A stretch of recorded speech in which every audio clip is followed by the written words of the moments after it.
Ryu was a regular teenager who got hit by a truck and was reincarnated into a world full of magic. He got the ability to use water magic and only wanted to live a peaceful life by himself, but he soon becomes the strongest mage in the entire world without even realizing it.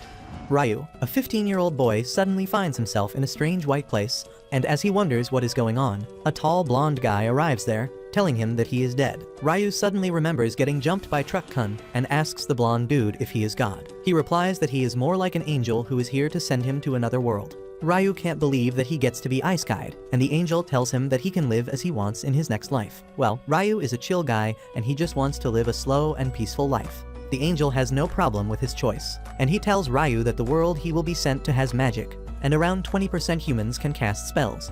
Ryu has talent for water magic, and the angel tells him that he will be dropped at a safe house in the middle of a forest because he opted to live a slow life. There will be enough food to last him for 2 months, and there will be an invisible barrier that will prevent monsters from approaching him. Soon, Ryu wakes up in the house in the middle of the forest, and he immediately heads outside to test out his newfound magic abilities. He then checks out his house that has some frozen meat in a cold room and also an empty bath. There is a knife and 2 beginner-level books on the table that tell him about the monsters and the plants in the area. After that, he heads outside again and experiments with magic, discovering that he can create water just by imagining it, and there is no need to chant any spells. He wants to take a hot bath, but can only create room temperature water, so he decides to start a fire instead. He goes full caveman mode and tries creating fire by rubbing sticks together, but he doesn't have the required skill or strength for that. He gives up, but then he gets an idea to use the sunlight to create fire instead. For that, he decides to create a lens using ice, imagining individual water molecules bonding together as heat is stolen from them, and ultimately succeeds in freezing the water. He then carves the ice into a sphere and uses it as a lens to start a fire. Thanks to that, he can enjoy a hot bath at night, and he realizes that he can create hot water directly if he just applies the principles of modern science to magic. The next day, as he has some dried meat for breakfast, Ryu thinks that he must increase his offensive power because he will need to hunt monsters once he runs out of stored food. He starts by practicing to shoot a water ball at a tree, and even though he can hit his target in the first attempt, it doesn't do any damage. He is not discouraged by that and decides to shoot out a high-pressure water jet because that will have enough power. However, he can't put enough force in the water jet to reach the tree, and it just seems like he is peeing from his hand. Ryu feels like giving up. But then he remembers that the angel told him that the key to using magic is his imagination, and he can get better at it only with regular practice. So Ryu keeps practicing shooting a water jet till he can consistently hit the tree, and at night, he is able to generate hot water directly. The next day, he tries creating ice crystals out of thin air because he has always dreamt of using the Icicle Lance magic spell. However, shooting an icicle is even harder than shooting water, but Ryu keeps practicing it along with his other water magic variations. Days pass, and he becomes more skilled at using water and ice, and one day, he decides to head into the forest to hunt for some food. He explores the beautiful forest and decides to gather some herbs and call it a day, but just then, he notices an angry boar staring at him. Ryu freezes in terror as the boar charges at him, and he barely gets out of its way at the last moment. The boar simply knocks down a tree and Ryu gathers the courage to fight back. He covers the ground in front of the boar with a sheet of ice, making it slip. As the boar slides towards him really fast, Ryu creates multiple sharp icicles pointing towards it at the end of the runway. The boar hits the icicles at full speed and immediately dies after being turned into Swiss cheese. Ryu can't believe that he won, and at night, he checks his book on monsters to find that boars are the weakest kind of monsters. He then notices that even though the book talks about beginner-level monsters, there are 2 special entries at the end. The first one is about dragons, who are powerful enough to burn down entire cities easily, and if one spots them, he should immediately run away. The second page is about demons, who are beings of unknown origin, and the book just tells everyone to pray that they never run into a demon because that means instant game over. Ryu realizes that the world is too big and he needs to get stronger fast. So the next day, he ditches his clothes to go full Tarzan mode and ventures into the forest again. This time, an assassin hawk attacks him and he barely dodges its first attack. The huge bird then sends invisible wind slashes towards him, and Ryu realizes that this monster is way out of his league. He runs away, creating ice blocks behind his back to block the wind slashes, and then shoots water jets at the bird. The assassin hawk dodges everything and then charges towards Ryu at full speed, but he creates an ice wall at the last moment, blocking its attack. The bird loses one of its eyes because of the collision, and it decides to retreat this time, much to Ryu's relief. However, while he was running away from the hawk, Ryu lost his sense of direction. As he tries reaching his house, he suddenly finds a glowing lake with a headless knight standing on the water's surface along with a headless horse. Ryou is stunned to see this, and then the headless knight turns its attention towards him. Luckily, he returns home in one piece and continues exploring the forest after that, fighting stronger monsters and mastering his attack magic. At night, he goes to the lake again, where the headless knight is waiting for him. Ryou could not find anything about headless riders or dullahans in the book, and he wonders if it is because they are high-level monsters or if they are not considered monsters at all. However, none of that matters because he is here to spar against it. Ryou attacks the headless knight with a sword made of ice, but he can't manage to land a single strike. He keeps taking hits instead, but blocks them all with an ice shield. He eventually gets exhausted and falls on the ground, but the headless knight doesn't attack him because it is actually training him. As he gets up, the headless knight comes towards him, holding a small crystal knife.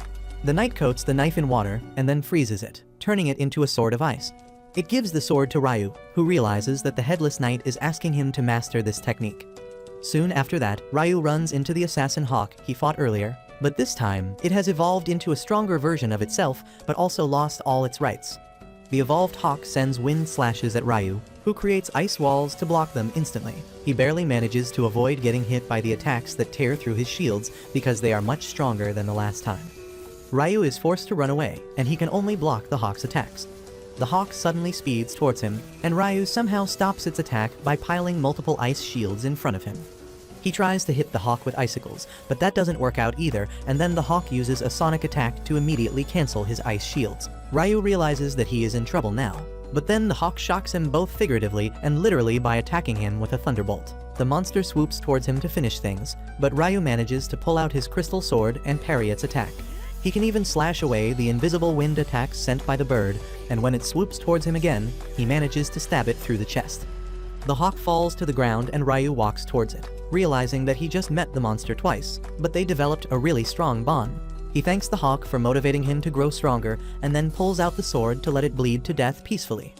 Ryou then begins to head home, but then to his surprise, a dragon comes there. He figures that it is going to be his last day in this world, but surprisingly, the dragon starts talking to him through telepathy. The dragon asks him if he saw a black hawk and Ryou panics, thinking that he might have killed the dragon's minion. Luckily, the dragon seems pretty chill about it and even compliments Ryou on his achievement. He then points that the weapon he is carrying is quite rare, because it is the sword of the Fairy King. Ryou can't believe that, and he decides to learn more about the world from the friendly dragon who introduces himself as Lewin. They talk all day, but in the evening, the dragon gets called home, and he tells Ryou that they might meet again someday. On the other hand, the angels. A few weeks later, Ryou starts craving seafood, so he visits the beach, but he is shocked to find a shipwreck there. He quickly finds a man near the ship, and on checking him closely, Ryou finds that he is not alive anymore. Suddenly, he hears a man groaning and his eyes brighten, because this is the first human he has met since coming to this world. The man named Abel has flashbacks of a giant octopus monster attacking his ship during a storm, which caused him to fall into the ocean. But when he opens his eyes, he finds himself in Ryou's house. He realizes that he made it out safely somehow, and immediately starts searching for others. As he leaves the house, he becomes even more confused because he has no idea where this place is. And just then, Ryou approaches him from behind. Abel is shocked because despite being a fairly skilled warrior, he could not sense Ryou coming. He is also shocked by his dressing sense, but decides to be polite and not talk about it at first. Abel introduces himself to Ryou and thanks him for saving his life. Ryou replies that he could only save him, and everyone else was already dead when he found them. Abel tells him not to worry about those guys because they were smugglers, but before he can elaborate, his stomach starts growling. Ryou tells him that they can talk over a meal and leads him inside, where Abel the nosy quickly brings up the topic of his clothes. Ryou tells him that he has no other clothes and no fabric to create new ones, and Abel tells him to just buy some. He immediately stops, thinking that Ryou must be too poor to afford buying clothes. But Ryou lessens his guilt by telling him that there are no people who live in this area besides him. Abel then asks Ryou if he hunts for food, and he affirms. Next, he asks if he uses the knife for that, but Ryou shows off his water magic, saying that he does most of his hunting using magic. Abel is impressed because only half the people in the world can use magic, and he is among the other half that can't. That is surprising news to Ryou because the angel told him that only 20% of people can use magic. Anyway, Abel asks him to take him to the shore because he needs to confirm something. On the way, he tells Ryou to let him take the front lines if they run into any sort of danger. Ryou replies that it is not necessary, but Abel insists because he doesn't want to be the one being saved all the time. Ryou lets him do as he pleases, and they soon reach the broken ship where all the bodies have vanished. Abel thinks that either the monsters or the sea took them, and he thanks Ryou for rescuing him because otherwise he would have faced the same situation.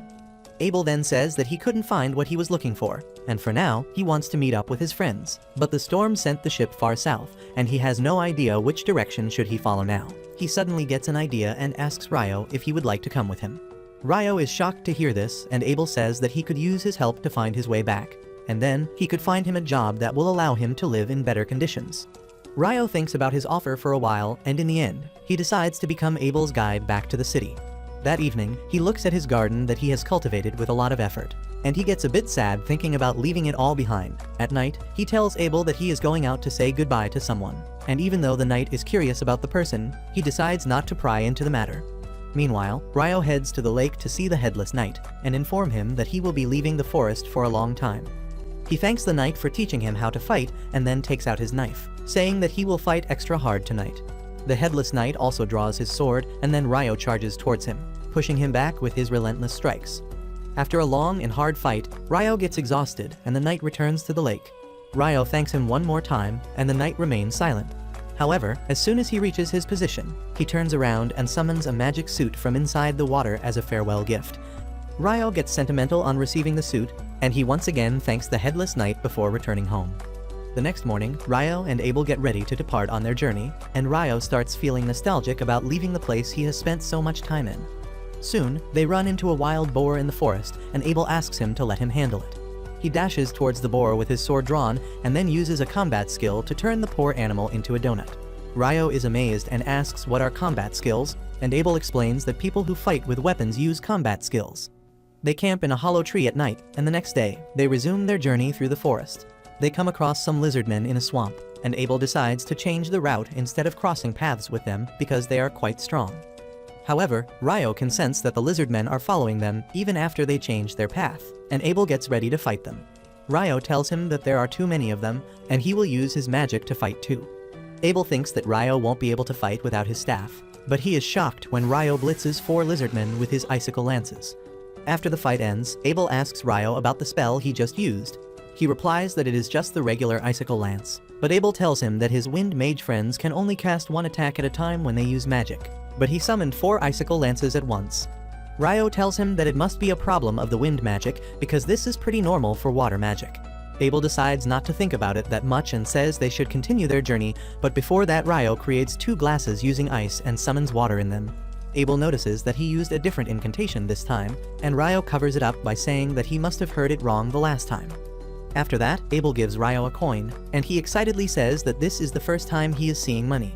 Abel is dumbfounded because he always thought that Ryou was poor, but he never imagined him to be this poor.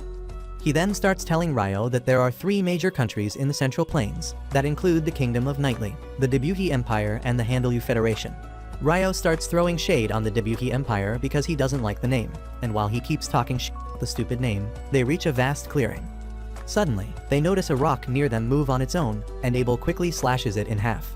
Ryou also puts up a water shield to block the stones speeding towards them, and Abel realizes that they just walked into a nest of rock golems. Ryou asks if golems are not more humanoid in shape, but Abel decides to deal with them before answering the question. He dashes towards the nearest golem and blows a hole through it, but the golem quickly patches the wound and starts attacking him. Abel retreats, saying that their attacks won't be effective on the golems, but then Ryou gets an idea. He creates a huge ice cube in the air and drops it on top of the golems, squishing them. Abel is aghast because he has never seen a spell like that before, but Ryou uses it a few more times to defeat the rest of the golems. After that, they find a special rock golem with a big magic stone, and Abel says that it will sell for a lot. Ryou says that he would like to get the magic stone out of other golems as well, but they are buried under ice, and he is either too lazy or too dumb to just melt all of it. They continue their journey with that and soon come across a gigantic croc-hippo hybrid. Abel says that it is a behemoth, which is a very rare and powerful monster he has never seen before. Ryou asks if they should hunt it, but Abel tells him that it is not even possible. Just then, some wyverns also come there and Ryou gets excited because now they will see a battle between monsters.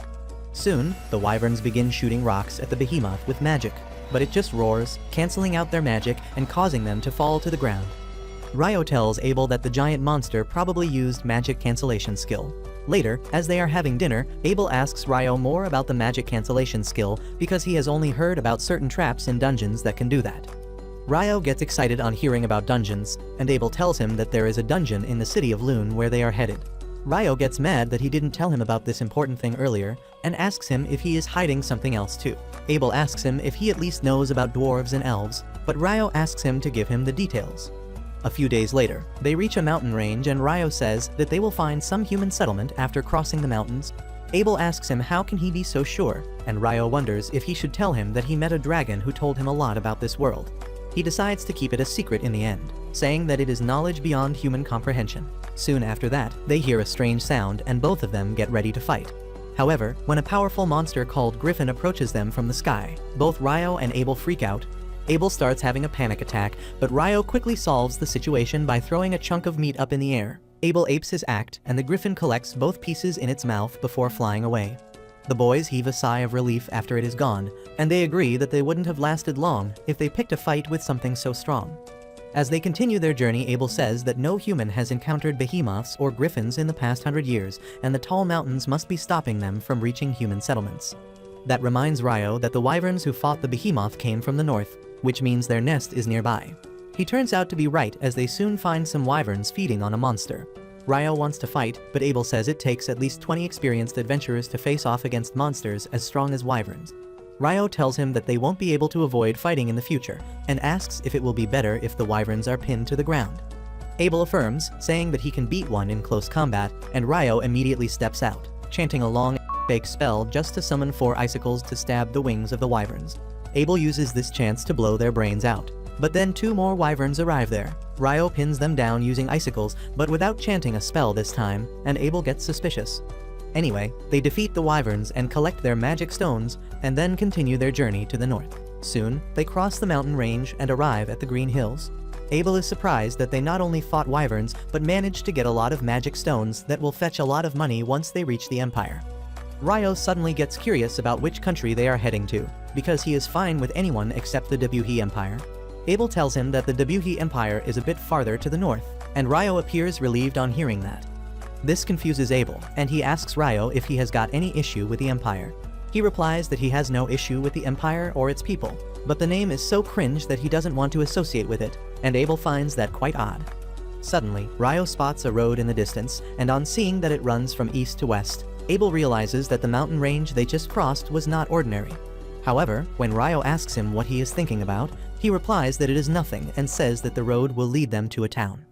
Ryou gets excited at the thought of sleeping in a bed, and Abel recommends him to try out the food in the town.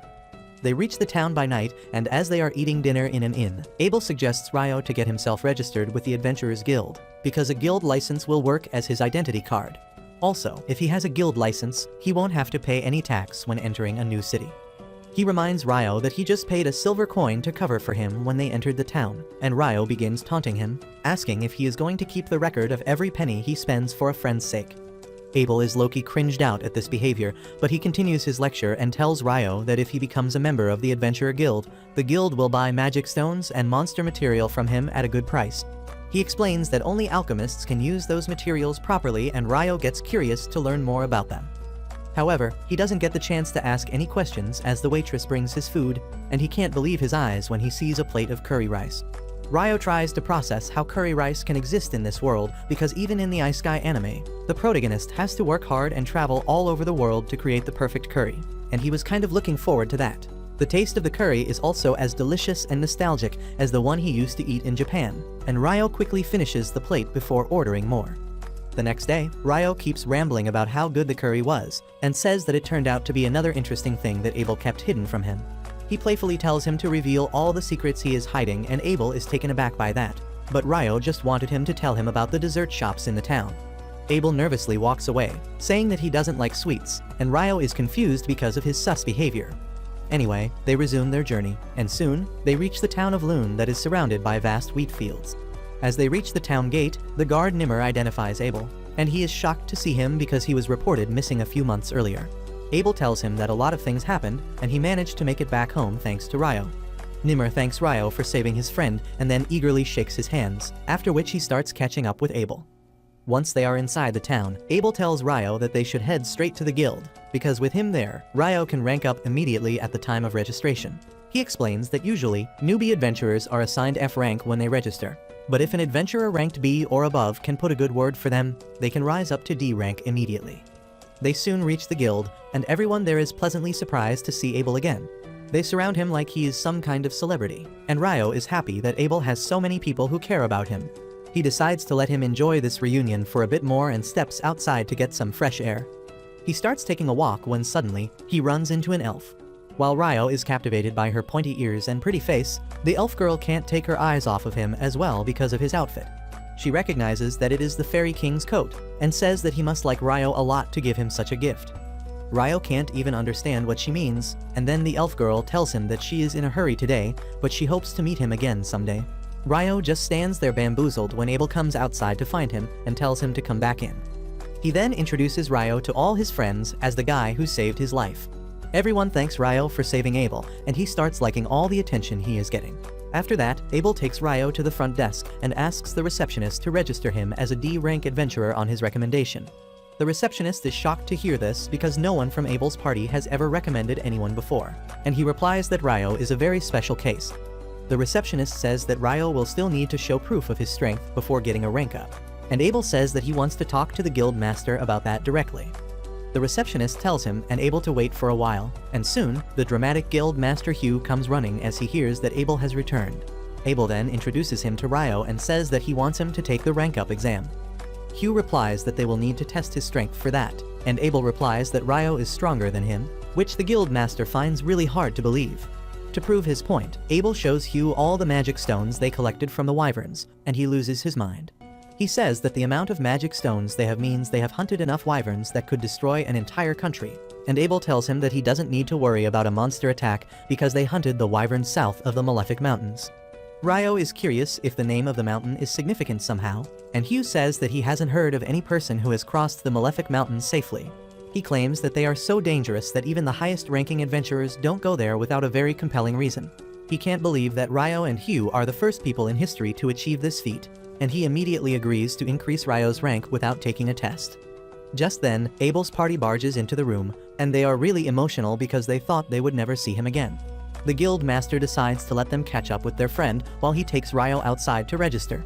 Ryou follows him, but Abel asks him to wait at the receptionist's desk after he is done because he wants to show him to a special place.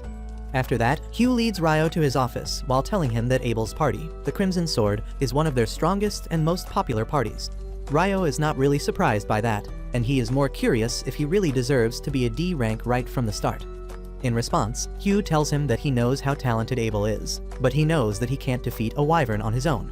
That makes him believe that Ryou played an important role in fighting the wyverns, which qualifies him to be a D rank. Just then, the receptionist comes to the office with the equipment needed to formally register Ryou as an adventurer, and Ryou leaves it to her because he has too much paperwork to handle. The receptionist Nina starts by introducing herself and then begins asking the basic interview questions. She then tells Ryou that for 300 days after his registration at the guild, he can stay at the guild lodgings, but then he will have to find another place to stay. Next, she tells him about the course on dungeon exploration that the guild offers new adventurers like him, and Ryou immediately replies that he wants to enroll in the course. Nina tells him to come to the meeting hall 2 days later at 9 o'clock in the morning, and Ryou is shocked to learn that they have clocks here. Nina then moves on to the actual registration process and tells Ryou to put his hand on the crystal device in front of him. As he places his hand on the crystal, it scans his biometrics and uploads the data on the metal plate kept on top, turning it into his guild card. Nina congratulates Ryou for officially being registered at the guild, and with that, they leave the office. Soon after that, Abel takes Ryou on a tour of the town, saying that he wants to buy him some clothes and a staff as the payment for escorting him here. Ryou is glad to receive the clothes, but he is curious about the staff. Abel says that all magicians need a staff, but Ryou replies that he can use magic just fine without any tools. He adds that he also uses a sword when he has to fight melee, so a staff wouldn't really help him out much. Abel is surprised to hear this, and he is even more surprised when Ryou tells him that the small knife he has is actually his sword. Anyway, Ryou tells him that he needs something more urgently than clothes or staff, and that is information about the basics of this world. Soon after that, he learns that the hour, day, week, and month in this world are the same as that on Earth, and they even use the metric system to measure stuff. Now he is sure that someone from Earth came to this world a long time ago and changed how things are done, which is why there are so many familiar things here. Just then, Abel returns from the store after paying for the things Ryou bought, and then he tells him that the main event of the day is still left. He takes Ryou to a huge inn, where all his friends from the guild are present to celebrate his safe return. They party all night, and the next morning, Nina has to bail Ryou out to show him the place where he will be staying. She takes him to a room where two newbie adventurers are already staying, and the brown-haired guy introduces himself as Nils, and the blonde dude as Ito. They welcome him to their room, and once Nina leaves, Nils starts talking about how much he likes her. Ito tells him to stop dreaming of women outside his league, and then he starts making small talk with Ryou about how things are at the guild lodging. Suddenly, Nina returns to the room with another newly registered adventurer, who nervously introduces himself as Ammon, and the four boys soon start to bond with each other. A few days after that, Ryou and Ammon complete their crash course on dungeon exploration for dummies, and their teacher tells them that they are going to enter the first level of a dungeon in the afternoon. Ammon is visibly tense about going into a dungeon, but Ryou tells him to chill out because if he gets worked up now, he will be tired by the time they reach the dungeon. The instructor then asks if anyone has any questions, and Ryou asks him if there is a way to instantly travel to the floors they have cleared before. The instructor is impressed by the question because only experienced adventurers know about that. He says that there are some dungeons in the south that have the feature to instantly travel between checkpoints, but there is nothing like that in Loon's dungeon. After that, the instructor leads all the students to the dungeon that is in the middle of the city. He explains that the city was actually built around the dungeon, and every few years, the monster population in the dungeon suddenly increases, and sometimes the monsters reach the surface. He explains that the walls around the dungeon protect the civilians from the monsters, but then assures the newbies that there is no chance of a great monster wave right now. Soon, they reach the first floor of the dungeon, which is a safe zone without monsters. The instructor tells everyone that they are free to explore the first floor, but they need to stay close to the entrance. Ryou and Ammon team up, and soon, Ryou senses a monster approaching them. He tells Ammon to strike the monster while he holds it in place, and the boy nervously draws his sword. A few moments later, a monster ant arrives there, and Ryou immediately identifies it as a soldier ant from the book he read. He tells Ammon to strike the neck of the monster while he stops it using icicle lances. Ryou completely pins the monster to the ground, and Ammon easily cuts off its neck, scoring his first kill. He is overjoyed at this, and Ryou extracts the ant's magic stone as a trophy for their first successful monster hunt. Later, they have dinner with their roommates who want to celebrate their first dungeon trip, and they are quite impressed that they managed to take down a soldier ant. Ammon says that he only dealt the finishing blow, and Ryou did most of the work by holding the ant down. He then says that he wants to go to the dungeon again tomorrow, but he is worried about going alone. Ryou offers to tag along because he also wants to explore the dungeon a bit more, because he is concerned about finding a monster on the first floor, even when the instructor said that there were no monsters there. Ito adds that he has also heard about soldier ants coming to the second and first floor lately, and the boys are confused about the reason. Just then, Abel arrives there and says it is because soldier ants can dig their way up, and the boys freak out on seeing the most famous adventurer in the town up close. Ryou, however, is frank as usual with his friend, and then Abel asks the boys to take care of him because he lacks common sense. Nils suddenly stands up in attention and introduces himself to Abel, saying that he is his idol and he wants to become a famous adventurer like him someday. He requests to shake his hand, and Abel obliges, telling him to work hard but make sure that survival is his first priority.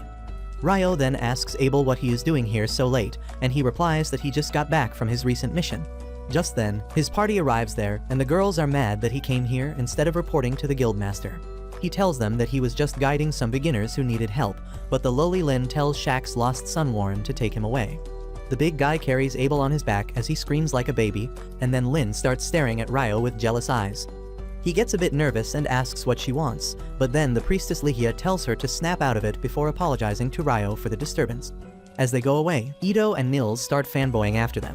But Ryou doesn't understand what they find impressive about that group of buffoons. Meanwhile, Ryou tells Lin that it was not nice of her to stare at Ryou, but she replies that she was just curious because Abel keeps on glazing his magic skills. Ryou admits that she is curious too, but Abel tells them they will soon see Ryou's true skills. The next day, Ryou and Ammon go to the dungeon again, and this time, they face some monster dogs. While Ryou holds the dogs down using icicle lances, Ammon proves to be a decent swordsman as well and takes down a couple of them. As they take a break after that, Ryou remarks that Ammon's sword-fighting style reminds him of Abel, and he explains that his teacher was an old dude named Kiro, who learned sword-fighting from a big school in the capital. Ryou assumes that Abel must have learned from the same school, and he sees potential in Ammon to become quite strong as well. Ammon is impressed by his knowledge of swordplay, even though he is just a mage, and Ryou tells him that he practiced with a mentor, but he developed his own sword style. He then remarks that Ammon's style seems to be very exhausting, but it is also very safe, and he just needs to work on his stamina. He tells Ammon that Abel used to practice his form the first thing in the morning during their travels, and that just shows that even the most talented people need to work hard. Ammon feels motivated on hearing that and decides to work hard to become stronger, and Ryou is pleased by his response. The next day, Ryou visits the library, and it is much bigger than his expectations. That's what she said. Anyway, he asks the librarian to show him to the alchemy section, and she shows him where books for beginners are kept. However, there are too many options that overwhelm Ryou, so he decides to take a break outside. Suddenly, the city turns dark as a total solar eclipse occurs, and Ryou stares at it without eye protection like my uncle who is now blind. Just 1 second later, he realizes something is odd, and all the people around him have vanished. The atmosphere itself feels different, and then suddenly, he feels an attack coming from behind.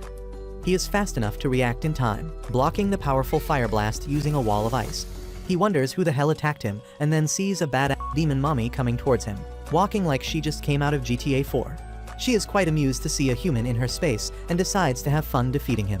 Ryou realizes that he is facing a demon now, and he is quite sure that she is the strongest being he has ever seen in this world. He wants to run away from her, but he feels that he won't be able to escape this strange space no matter what he tries, so he decides to fight back. He immediately summons dozens of ice shields right before the demon mommy attacks, blocking her massive firestorm. She abruptly changes her attack, shooting an invisible wind bullet that pierces Ryou's shields, but it gets blocked by his armor. The demon can't process how a human armor can block against her attack, but as she looks closely, she finds that Ryou is wearing the Fairy King's robe. She realizes that he must be an impressive mage to have such gear and power to block her attacks, so she decides to cut him down using her sword instead of magic. Ryou also draws his ice sword and blocks her attack.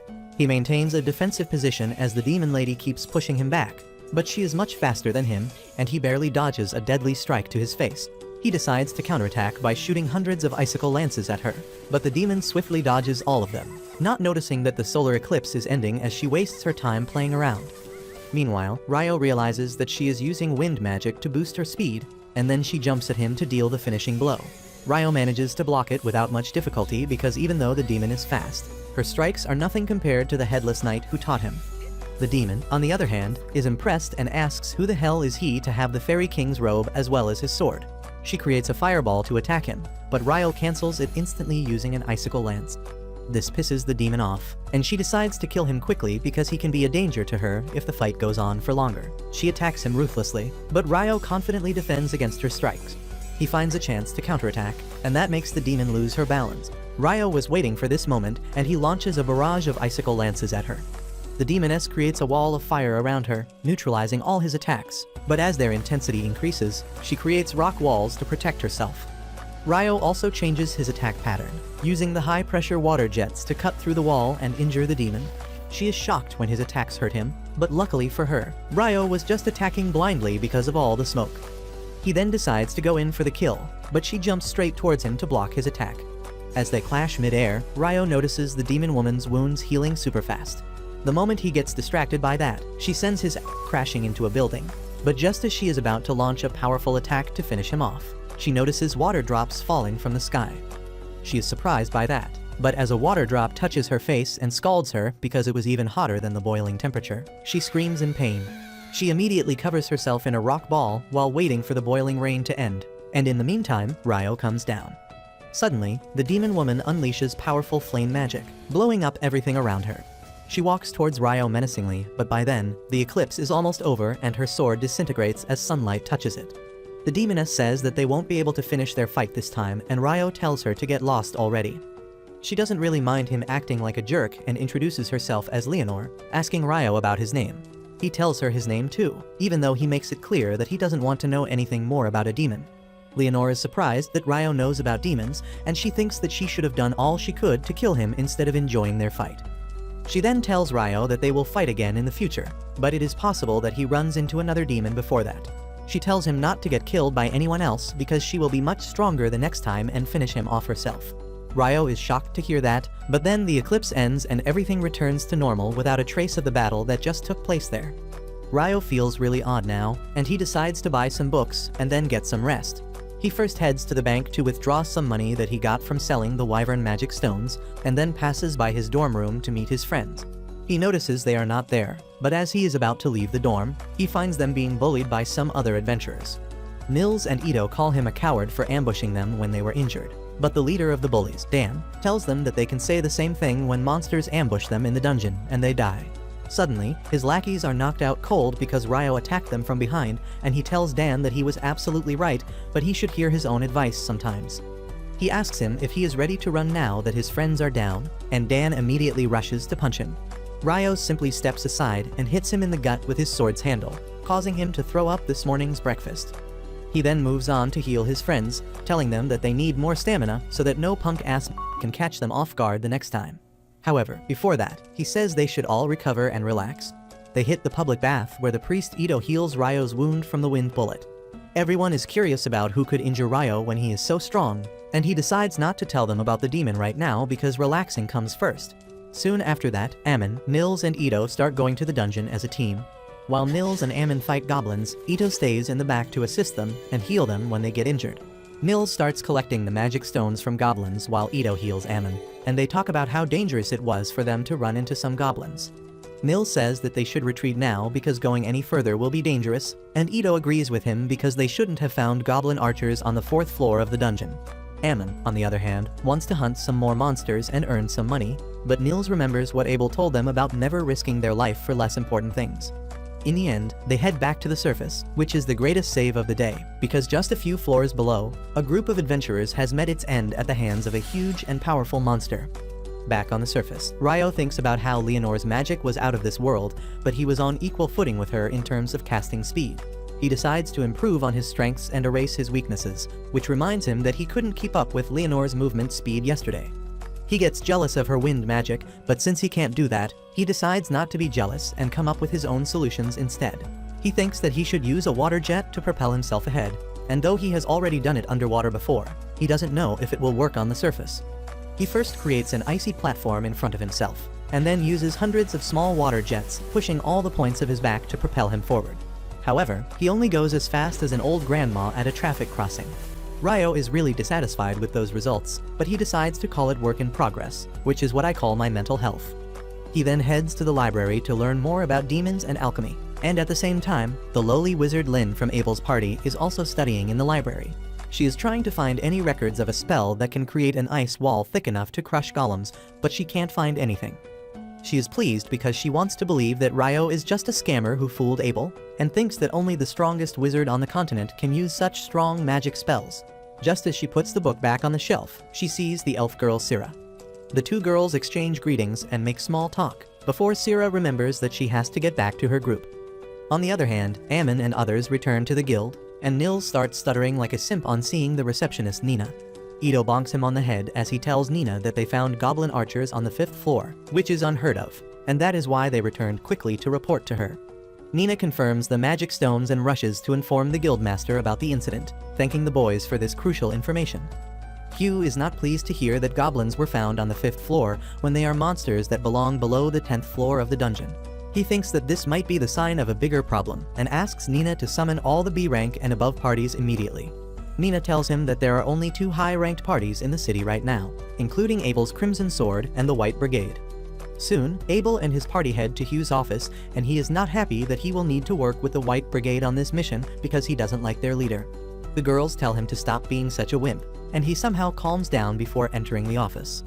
Phelps, the leader of the White Brigade, is already there, and Abel struggles not to make a face on seeing him. Once both of them sit down, Hugh explains that goblins were found on the 5th floor of the dungeon, and the information is fully reliable. He says that both Crimson Sword and White Brigade need to enter the dungeon and investigate it for any signs of a monster outbreak. He says that the last outbreak happened 10 years ago, and even though it is quite early, there are chances that another outbreak is on the way. He offers them an advance payment of 100 gold coins and another 200 gold coins when the mission is complete, but then Abel asks him if they are only supposed to investigate the matter. Hugh affirms, and then Phelps asks what are they supposed to do if the monster outbreak has started.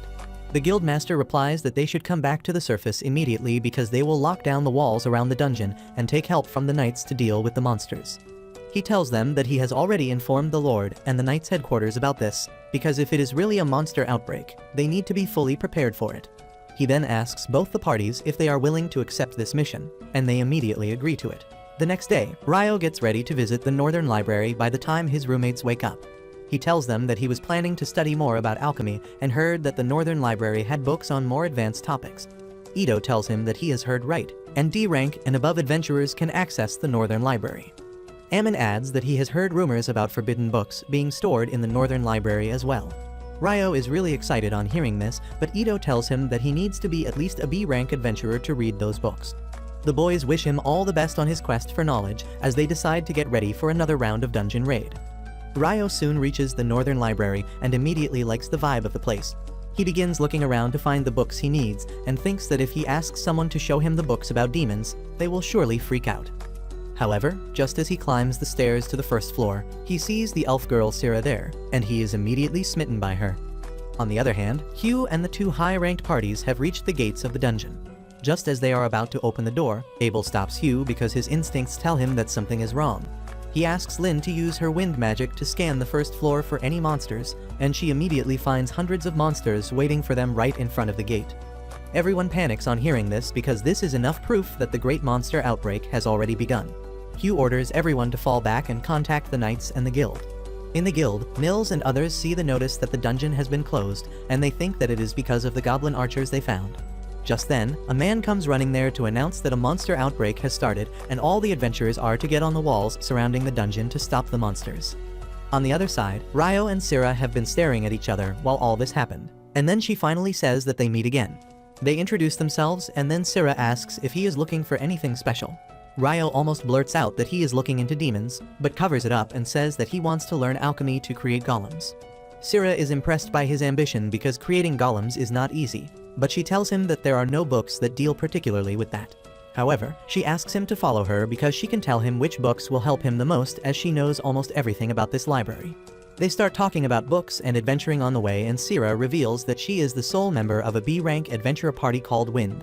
Ryou remarks that a friend told him that there was only one elf in the city, and Sira tells him that elves don't mingle with humans, but she is an oddball.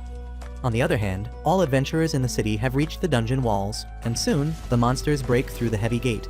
Hugh commands everyone to attack them using magic and arrows, starting a fierce battle against the goblin army.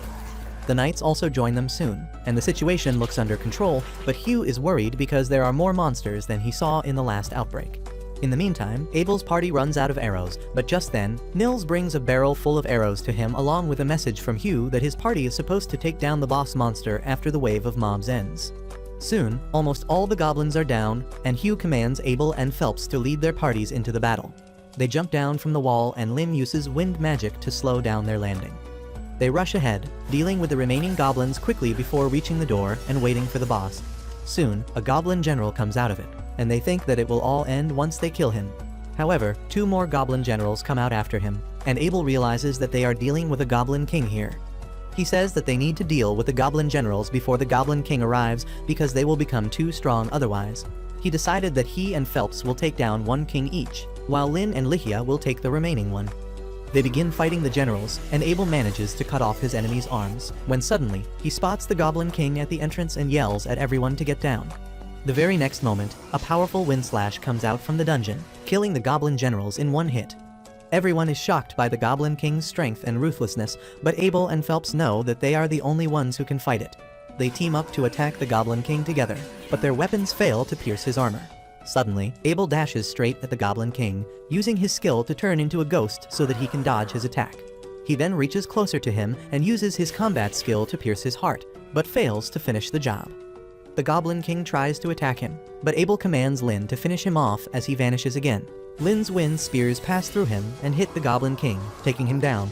Everyone is relieved on seeing that they finally won, but they do not know that things are far from over as something even more dangerous is still inside the dungeon.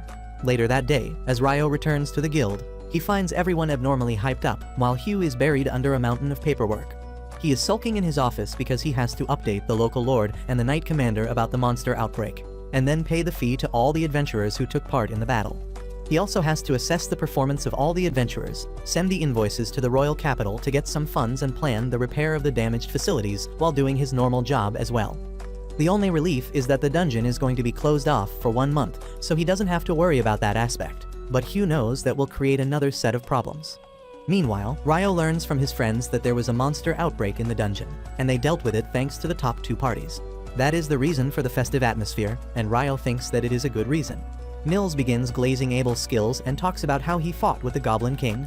Ito adds that Lin dealt the finishing blow with Bullet Rain, which is the highest level wind magic.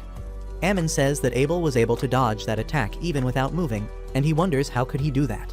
Just then, Abel arrives there and says that he used the sword skill called Perfect Shadow that allows him to dodge all ranged attacks. Mills and others start fanboying as they see Abel, and he also praises them for their help. Meanwhile, Ryou keeps thinking about the Perfect Shadow skill and says that whoever named it must have been a genius. Just then, Lin and Lihia arrive there looking for Abel, and they say that they knew he would be with Ryou. Ryou feels a lot of hostility behind their sweet-sounding words, but then suddenly, Lin asks him if he can really create a wall of ice. He affirms, saying that his limit is a cube with a 40-meter edge, and Lin can't believe her ears. Ryou tells her that it was not easy to learn and master, but he managed to do it somehow. She asks him if it is an original spell, but he doesn't even know what that means. Lin says that it is basic knowledge that most spells are cast by reciting incantations, but Ryou says that he believes that incantations are a personal preference. Lin doesn't even get what he is saying, but before she can ask another question, Nils tells Ryou that the food is getting cold, and he rushes to the food counter immediately. Lin is confused, and Abel tells her that Ryou thinks that incantations are just used because they sound cool, and he can use magic without them, and that is the most bizarre thing Lin has ever heard. Soon after that, jobs become scarce at the guild. Nils and his friend just watch the empty notice board because the jobs were already taken when they came in. Just then, Ryou also arrives there, and he learns about how the job market has been struggling ever since the dungeon got shut temporarily. The boys ask him if he is here for a quest too, and Ryou replies that he needs to buy some magic copper ore for his alchemy experiments. They are shocked to hear this because magic ore is really costly, but they know that Ryou is filthy rich, so it doesn't matter to him. On the other hand, they are struggling to get a job. Ryou decides to help his bros out, and he says that he will hire them for a job to mine magic copper ore.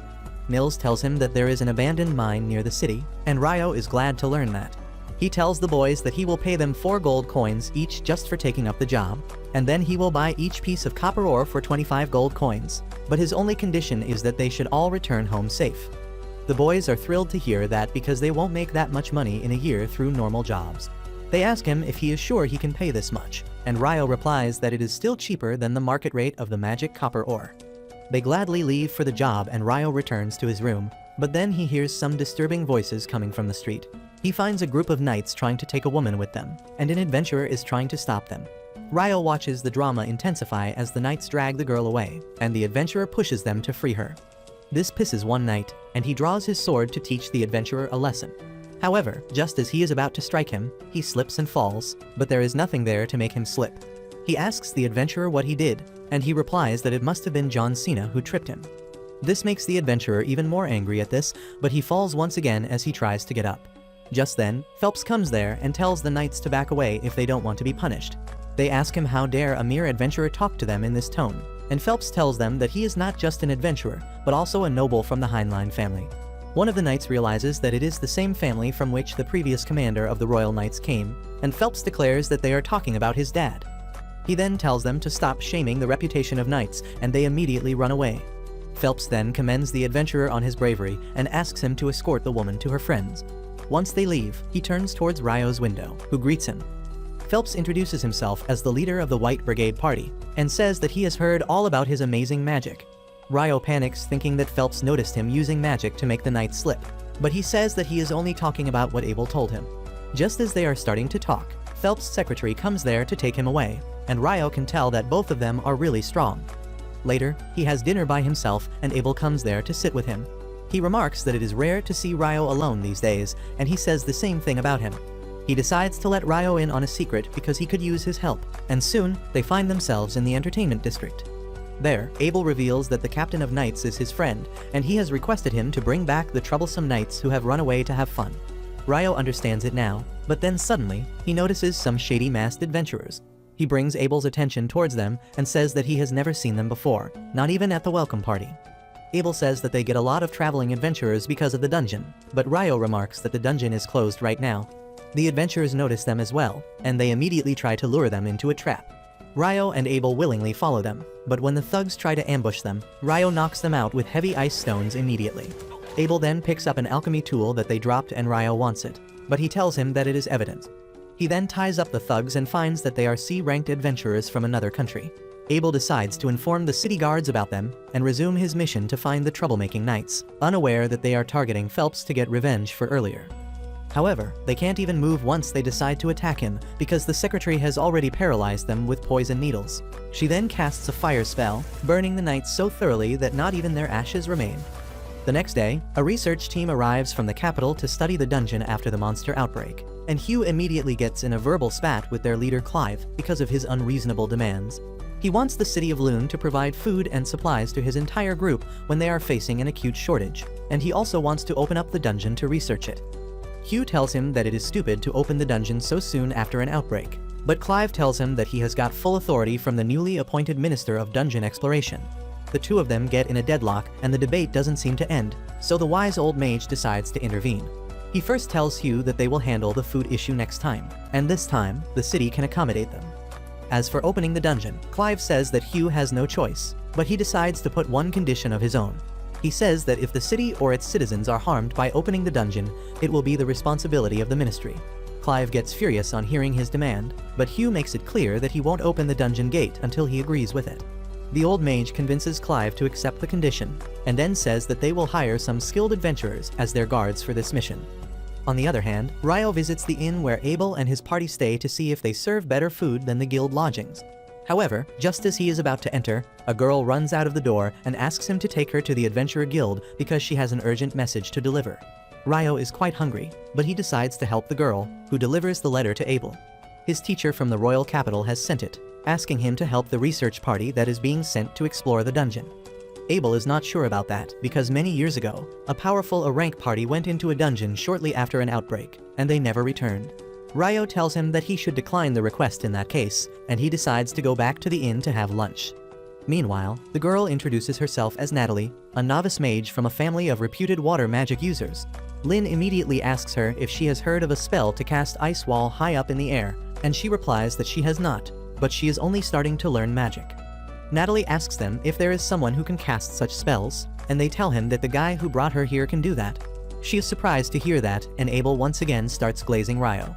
He then orders his party members that they should never fight Ryou under any condition, because they won't be able to defeat him together. He also tells Natalie that if she needs help and she can't find them, she should immediately go to Ryou. The next day, the research team gets ready to enter the dungeon, and in the end, Abel accepts the request to guard them. He knows the old mage from the past, and they talk about the mana detector tool that can transmit signals of mana from the dungeon to the analysis team that has set camp outside. 3 days pass after this, and the research team reaches the 7th floor of the dungeon, but they don't find anything unusual at all. However, Clive and his team from the Royal Academy seem to be in a hurry to find something, and Abel decides not to bother with pompous pricks like them. At the same time outside, the lower-ranked adventurers receive updates about things going on in the dungeon and the jobs they can take while it is still off-limits to them. Ryou has a question in his mind, and he asks Hugh about the color of the magic stones that the monsters from the outbreak dropped. Hugh tells him that it is an excellent question because all the goblins dropped yellow magic stones when they are supposed to be green instead. Meanwhile, Clive and his team suddenly come across a suspicious gate in the dungeon that gives strange energy reading. They think that it must be a portal leading to a faraway place, so they set up their equipment around it. However, just as they try to touch the gate, everyone suddenly vanishes, and Natalie, who is taking the readings, is shocked because the readings also stop coming as soon as everyone vanishes. Luckily, everyone has been teleported to the same location, and Abel confirms the safety of his team before uniting with the senior mage. Clive, on the other hand, orders his men to begin examining the strange grassland they have reached, but he tells them to be careful because they don't know what kind of dangers are lurking here. His right-hand man comes there just then, asking what they should do now. Clive has no idea, but at least his theory that the monsters came from the 38th floor of the dungeon has been proven wrong. He now realizes that the monsters came from this strange place that was beyond the gate. He thinks that this is a great discovery, and with this, he will be able to rise to the position of a minister in no time. As he is grinning to himself, the other researcher points out some figures on the horizon, and they look like some creepy Pokémons. On the other hand, Natalie and the data collection team are worried about the lost signal. Suddenly, the signal returns and tells them that the exploration team is on the 40th floor, but it vanishes immediately again. Just then, a guy named Christopher arrives there, and he introduces himself as the representative of the Magic College. He asks the researchers from the academy what they found, and asks them to share whatever they can despite the fact that their organizations are rivals. He says that a few minutes ago, the people entering the dungeon vanished, and if they don't figure out what is going on, it might be too late for them. The researchers are shocked, and Christopher explains that he hired some adventurers to enter the dungeon. But just as he was about to enter the staircase after them, they all suddenly vanished. The researchers are shocked to hear this, and their leader verifies that they also found their team vanishing just a few minutes ago, and then their signal reappeared for a brief moment, but they were on the 40th floor. Christopher is shocked to hear this because no one has even made it past the 38th floor of this dungeon yet, and he knows that even B-rank parties struggle beyond the 30th floor. The researchers tell him about Abel's party that is guarding their team, and Christopher says that he has already sent a message to the guildmaster to ask for his help.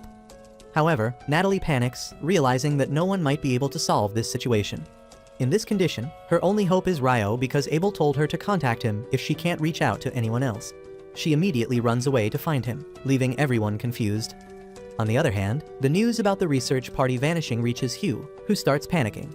He decides to head over to the dungeon entrance immediately and tells the receptionist to get everyone on standby, but not to reveal anything to them until he confirms the situation with his own eyes. Meanwhile, Ryou is wandering around the library, unable to find any helpful books. As he climbs up to the first floor, he low-key starts wishing to see the elf baddie Syrah again, and the universe listens to his prayers because Syrah spots him as she is returning some books. Ryou eagerly goes to her side, and as they start talking, he reveals that he was looking for records of past eclipses and monster outbreaks to compare them. Syrah tells him that she knows where exactly those documents are, and she tells Ryou to follow him. On the way, Syrah begins learning about Ryou's theory that solar eclipses and monster outbreaks are connected, and she believes that he is right. She has lived long enough to see that there has always been a solar eclipse before a dungeon outbreak, but she has never seen a total solar eclipse like the one that happened a couple days ago. She says that she has tried researching this topic before, but she is curious about why Ryou made that connection. He gets nervous because he can't tell her that he fought a demon in the middle of the eclipse, so he decides to change the topic. He asks Syrah about the colors of the magic stones they find from monsters and the factors that affect it. She lets him change the topic and says that the main factor is the age of the monster. Ryou replies that he learned that from Abel during their travels, and then says that he is curious about the yellow-colored magic stones that were found from the monsters during the outbreak. Syrah is confused on hearing that because only recently born monsters have pale magic stones, and she was suspecting that it was the old and powerful monsters of the dungeon that come out during the outbreak. Ryou agrees with her because the weaker goblins are a different story, but goblin generals and the goblin king can't leave the dungeon just after they have spawned. He thinks that it seems unnatural, but creating such a huge horde of monsters artificially would require a ridiculous amount of mana. Syrah says that she once read some records about the magic stones extracted from a previous monster outbreak being pale yellow as well, and asks Ryou if he wants to see the old and damaged records. He is glad to take up the offer, and Syrah leads him to a lesser-known part of the library. Meanwhile, inside the dungeon, Abel is still discussing the teleportation incident with the senior mage. No one is sure where they are, but the senior mage asks a researcher if their tools are working properly in this place. He verifies that the mana detector tool is still working, and he thinks that the data collection team knows about their situation so they can send help soon. The senior mage, however, thinks that help might not be able to arrive on time. He asks Lihia if this place doesn't remind her of something familiar, and she puts her brain on overdrive to realize that it feels a lot like being inside a sanctuary square, which is the highest level defensive magic. She tells Abel and others that only the most powerful priests can use that spell, and it is considered a divine miracle that can block any attack. Abel realizes that if they are inside some kind of barrier, then they can't get out, and no one can get inside the barrier to help them either. The mage agrees with him, and Lihia says that if they can't find where the barrier ends, it must be massive. Abel thinks that the situation just got a lot worse, and he asks Lynn to use her wind magic to detect if any monsters are near. She obeys his command and uses her spell to find a group of around 1,000 humans nearby, and along with them, she senses about 50 creatures that she has never seen before. Abel and the mage think that the 1,000 humans must be Clive and his group, and they decide to meet with them because they don't know about the creatures they are with. On the other hand, Hugh reaches the dungeon entrance and meets with Christopher and the researchers. He loses all hope as he hears that the research team has been found on the 40th floor because even if he sends all the adventurers in the town, they won't be able to rescue them. Christopher also says that he can't risk going into the dungeon now, and Hugh agrees with his decision. In this situation, he can only pray that Abel and others are safe wherever they are. Meanwhile, Clive and his men are not safe at all. They are under attack from the unknown enemies, and while some of them hide under barriers, the rest are hunted down by balls of purple hellfire. Soon, the attackers come into light, and on seeing them, Clive realizes that they are devils, which is a species of monsters different from demons. He has only read about them in books, but he knows how scary they can be. However, the adventurers who are not under the protection of the barriers decide to fight the devils, and they get destroyed quickly. By the time Abel and others reach there, only Clive and a handful of his men are alive. Ryou and the senior mage identify the devils, and they panic because devils are said to be monsters immune to magic and much stronger to humans. She thinks they can't win against them, but the mage decides to fight them without worrying about the results. On his command, the mages launch an all-out attack on the devils, seriously injuring them. Ryou is surprised to see magic actually hurting devils, and the old mage tells her that it was never verified that they are immune to magic, and that was just a speculation. He then tells the mages to attack the devils again, but realizes that they will run out of mana before the enemies are defeated. Just then, Abel spots a boss monster among the devils, and he realizes that they need to defeat him if they want to take care of the situation for good. After a couple more rounds, the mages run out of magic, and then Abel decides to charge ahead with his party. Warren blocks the attacks of the devils while the others manage to quickly take them down. Thanks to their teamwork, they defeat a lot of devils, but then Lynn runs out of magic power and Ryou and Warren have to cover for her. Abel notices that only 6 devils are left, but the boss monster is among them. Ryou remarks that he might be a demon prince who will awaken into a demon lord one day. Abel asks if she is sure, and she tells him that different colored eyes are a symbol of demon princes, and only heroes have been able to defeat them in the past. Abel decides to take his chances and walks ahead, telling Ryou that he plans to defeat all other devils even if he can't take down the boss.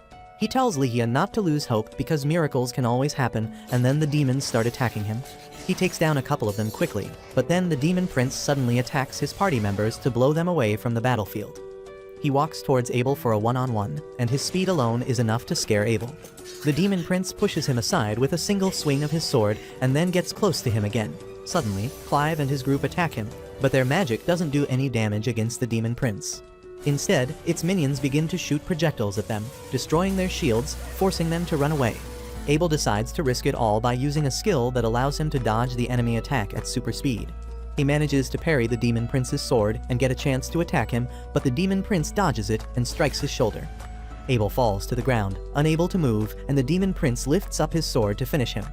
Ryou cries out in fear of losing Abel, but then suddenly, Ryou arrives to save the day, breaking through the roof of the 40th floor. Everyone is surprised to see him, and Ryou asks Abel if he is injured. He makes a couple jokes about it and says that they should return home because everyone is worried about him. Abel, still unable to believe that Ryou came to rescue him, says that they can't return because of the strong enemy in front of them, and Ryou says he will deal with it. Abel panics as he explains that the enemy is a demon prince, and Ryou says that it is a baby demon lord, which explains why it is so weak. No one is able to understand what is even going on in Ryou's brain as he walks towards the devils. The lackey devils at the back try to attack him, but he cancels their projectiles with icicle lances.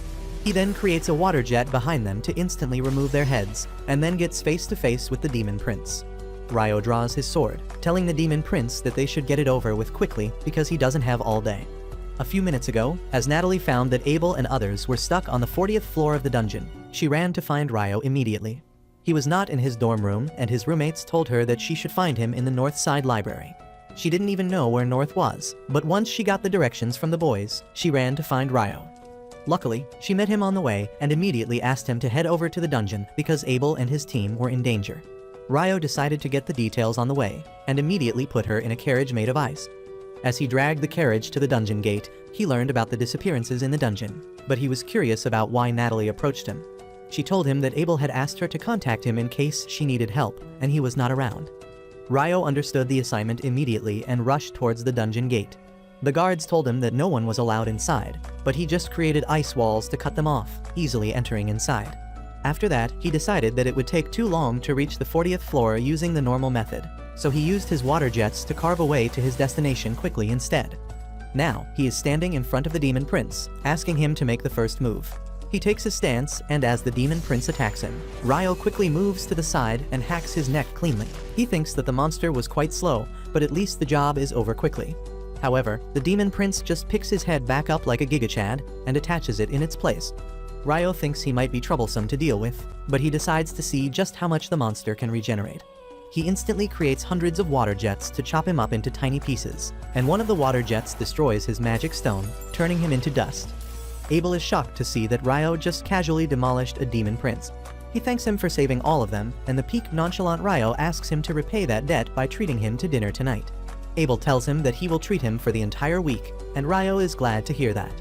Just then, Lihia comes there and hugs Abel tightly, while Warren carries the unconscious Rin to safety. The senior mage also comes there to thank Ryou for helping them, and he replies that he was lucky to have made it here in time.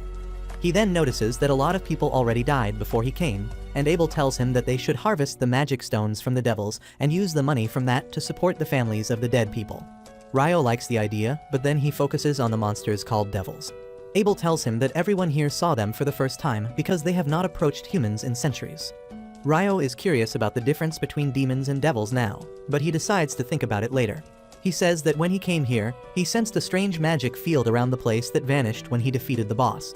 The old mage says that it must be the protective barrier that was blocking anyone from entering or exiting the zone.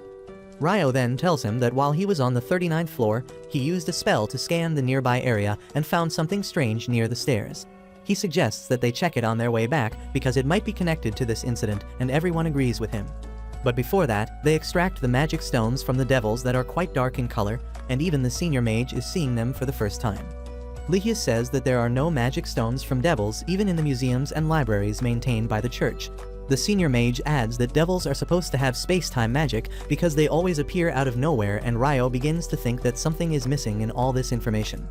Somewhere in another dungeon, a party led by the hero Roman finds a dark altar, and they use it to summon the demon lord. However, instead of a demon lord, the demoness Leonore arrives there. She is quite surprised to see humans who think she is the demon lord, and when she hears about Roman being the hero who will defeat the demon lord, she gets hopeful that he will be really strong. She decides to fight him, but the fight ends in a split second with the hero skewered on her sword.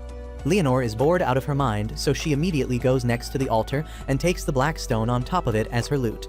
The other adventurers are too scared to fight her, and she tells them to help the hero instead because they can still save him. The adventurers obey her and heal the hero, who curses Leonore, still calling her the demon lord. She tells him that she is not the demon lord, but actually someone much more powerful than him. She tells Roman that his party might be able to defeat the current demon lord, but that doesn't make him strong enough to challenge her. She begins talking about how she met a human named Ryou who was equally strong as her, and tells the hero to become 1,000 times stronger if he wants to reach his level before vanishing through a portal. Back in Ryou's dungeon, they find a cracked black sphere just like the one Leonore took away in her dungeon. Everyone is curious about it, but they can't find any information on it, so the old mage decides to take it to the surface to investigate. They soon reach the surface where Hugh is glad to see that at least Abel and his party returned alive. However, he plans to talk to Ryou about his actions before anything else. He asks him what he was thinking when he trapped the guards in ice walls and headed inside the dungeon. Ryou meekly apologizes, but the old mage stands up for him, telling Hugh that if Ryou had not come in time, they would all have died. Hugh is shocked to hear this, and the old mage tells him that they can talk out the details in a tent, and he decides to thank Ryou for saving everyone's life. Later, the old mage tells Hugh that they ran into 50 devils on the 40th floor of the dungeon, and there was even a demon prince among them. Hugh is terrified just by imagining this, and he thinks that it was thanks to Abel's party that they managed to survive. The old mage tells him that Abel and others were good, but they were no match for the demon prince. However, Ryou came to their rescue at the last moment and made quick work of the demon prince. Hugh can't believe this, and the old mage says that Ryou should be their top priority right now. He wants to make sure that Ryou stays on good terms with their country, but that will be hard to do if the brain-dead nobles try to interfere in the matter. That is why, the mage suggests that they leave Ryou's name out of the official records to protect him from the nobles, and Hugh agrees. The next day, Ryou leads his roommates for some morning exercise, but they can't keep up with him. He decides to leave them in the dust and returns to the city, where the smell of curry pulls him towards a restaurant. Surprisingly, he finds Syrah there too, and while they eat, she asks him about his rank and other stuff. Once they are done eating, Ryou asks Syrah why doesn't she ever come to the guild when she is an adventurer, and she tells him that she is currently working as a swordsmanship instructor for the local knights, so she doesn't need to deal with the guild. Ryou is surprised to hear that, and Syrah tells him that she is much stronger than she looks. She then asks him to join her for a sparring session if he is free later, and Ryou accepts the offer because he was left a bit unsatisfied after his battle with the demon prince yesterday. They both go to the knights' barracks and take their stance, and then Syrah charges at him. Ryou can barely keep up with her speed, but he manages to block her attacks and even attempt to counter. Syrah is really impressed by him because no one in the Knights can manage to do that, and she decides to become serious with him. She attacks him with even greater speed in round 2, and this time Ryou can't even block her attacks properly. He keeps getting pushed back, and then Syrah snaps his sword in two. Ryou accepts defeat, but then the elf baddie suddenly hugs him because she got too excited on seeing someone who could keep up with her. She keeps praising him and asks where did he learn to use the sword. Ryou tells her that the Fairy King taught him how to fight, and Syrah is really surprised to hear that because the Fairy King is more of a myth nowadays. Just then, her maid arrives there to call her for her lessons with the local lord's grandson, and Syrah decides to take her leave. She asks the maid to take good care of Ryou because he is a special person to her, and the poor girl thinks that the two of them are dating. As she escorts Ryou outside, a carriage stops in front of them, and it turns out to be Ryou, who is just returning from a meeting with the lord. He tells Ryou to get in because they have to talk about the incident the other day, and Ryou gets nervous that he will be scolded. However, Ryou tells him that the old mage filled him in on the details, and he can overlook his actions this time. However, as a nominal punishment from breaking the rules, he tells Ryou that he will have to take a mandatory quest from the guild and escort some merchants to another city. A few days later, Nils suddenly approaches Ryou in their dorm room and formally asks for his help. Ryou wants to know what is bothering him, and Nils explains that his village has put out a request for hunting monsters. He wants to take up the quest, but it is available only for D-ranked adventurers and their parties, and everyone here is E rank or lower with the exception of Ryou. Nils begs Ryou to form a temporary party with him so that they can take on the mission, and Ammon adds that they are going to face goblins and skeletons, which should not be that big of a deal. While Ito says that goblins and skeletons are not even found in the same habitat usually, Ryou suddenly starts laughing, because he has not yet fought skeletons in this world yet. He decides to take the quest just to face off against some skeletons, and the entire group immediately heads over to the guild. Ryou asks them if they are sure they want to take the quest because the village is not exactly nearby, but Nils is sure that he wants to go back home and help his people. Ryou then explains that they have already sent 2 parties to deal with the monsters. The first one was an E-rank party, and the next one was D-rank, but both of them failed. Everyone is shocked to hear that even a D-ranked party couldn't finish some goblins and skeletons, but Ryou tells them that there was another issue. He explains that the D-ranked party reported that the villagers did not cooperate with them at all, but Nils finds that odd because the people in his village are not that hostile. Ryou decides to let the boys take the job because he is from a small village himself and understands their problems. However, he warns them that the mission can be dangerous and the priest Ito will be important to their party's success because he is the only one who can heal them. He then says that Ryou has a few days left before his mandatory escort mission starts, and he can complete this quest before that. Ryou and his friends head out for the village of Cagliati the next day, and they reach it pretty quickly because their stamina has greatly increased after running each day. The villagers greet Nils and welcome him back, and Ryou is low-key surprised by that because he was almost certain that Nils was exiled from the village for being a troublemaker. While Nils is angry at his remark, he can't be mad for too long because Ryou is right about him being a troublemaker. Anyway, he leads the group to village chief Bulan, who is really glad to see him. After Nils introduces his friends to Bulan, they sit down to talk about the monster hunting quest. Bulan says that things might work better this time since Nils knows the village customs, but Nils is curious about the report of the D-rank party. He asks Bulan if the villagers really did not cooperate with the D-ranked party, and he begins the story from the point that he first spotted skeleton monsters. He says that when the E-ranked party first arrived at the village, they took the fight too deep into the eastern forest, where the villagers are forbidden to go. They would have been chased out by the villagers anyway, but they got injured and returned on their own. Once the D-ranked party came to the villagers couldn't trust them anymore. They didn't even want to shelter the adventurers anymore, and that is why the D-ranked party returned empty-handed as well. Nils fully understands the villagers' reactions, but he knows that his friends can't even follow the story without some background info. However, that information is a village secret, and he tells them to wait till he gets the permission from the village council to tell them about it. Later that night, they stay at Nils' house, where his younger brother and sister welcome them. They talk about how Nils always wanted to become an adventurer as soon as he came of age, but unfortunately, their parents died, and he stayed back to support them until they were ready to live on their own. Just then, Nils returns from his meeting with the council, and he tells his friends that the council gave him the permission to share the village secrets with them. He asks them to keep it a secret too, and then begins explaining that there are 2 special things about their village. The first one is their guardian beast that lives in the eastern forest, and Ryou gets excited simply by hearing that. He begins to think that the guardian beast will probably get possessed by some evil god and attack them, because that is what he has seen in anime, and then he will have to fight it. Nils snaps him out of his Delulu thoughts, and then says that the second special thing about their village is the shrine. He says that the village elder will show them the shrine personally tomorrow, and they should rest for the upcoming battle. The next day, Bulan takes Ryou and his group to the area where the goblins are found. Ito and Ammon found some goblin footprints, and they think that a nest must be nearby. Just then, Ryou senses some goblins coming towards them, and Nils suggests that they kill all of them, but leave one alive, because that goblin will rush back home, and then they can wipe out the entire goblin settlement. Soon, the goblins arrive at their location, and Ryou uses his ice magic to trap them. The other boys jump at the helpless goblins and take them down, sparing just one of them so that he can rush back to his family. The boys follow him and find him talking to other goblins outside a cave. Ryou decides that they should finish the goblins outside first, and he immediately traps them in ice, giving him friends the chance to deal the finishing blows. However, as soon as they are done with the mob, the big boss of the goblins comes out.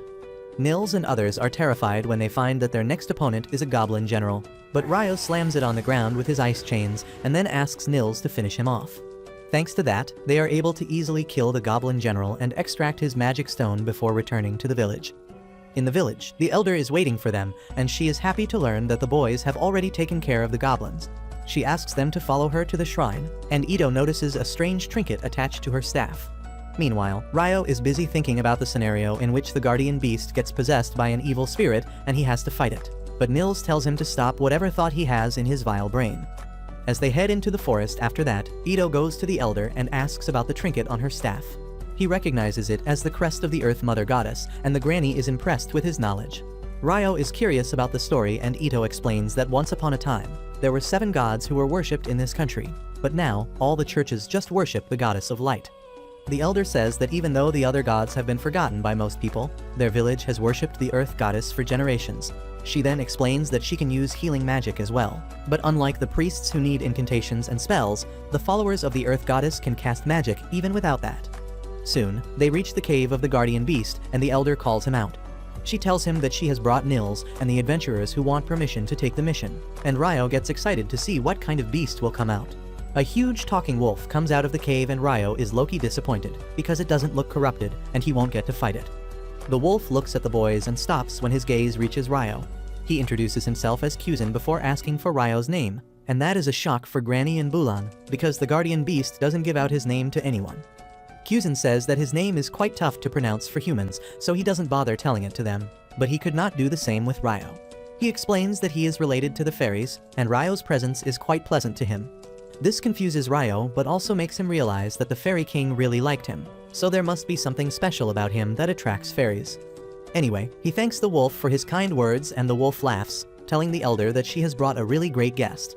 With that, he gets to the quest and says that there are 30 skeletons trapped in the shrine along with their boss, and he has been holding them back all this time. He says that the boss is really powerful, and they need to deal with all the minions before getting to him. Everyone agrees to the plan, and Ito uses his light magic to make quick work of the skeletons. Once the normal skeletons are defeated, Ammon and Nils open the shrine gate to reveal the giant boss skeleton locked there. Ryou immediately turns their swords into ice hammers, telling them to use the hammers to damage the boss while he stops it. However, before the fight starts, he creates an ice flower high in the sky to signal Kuzin to release the seal on the gate. As the wolf releases the seal, the boss skeleton rushes out of the shrine. Ryou immediately uses his power to create a sheet of ice on the floor, causing it to slip, and then Ammon and Nils start wrecking its world with their hammers. The skeleton boss keeps slipping every time it tries to get up, and it takes a lot of time for Ammon and Nils to defeat it. Once they are done, everyone decides to check the inside of the shrine because even the elder has never gone inside herself. They find a statue of the Earth Goddess at the end of the cave with her holding a broken sphere in her hand.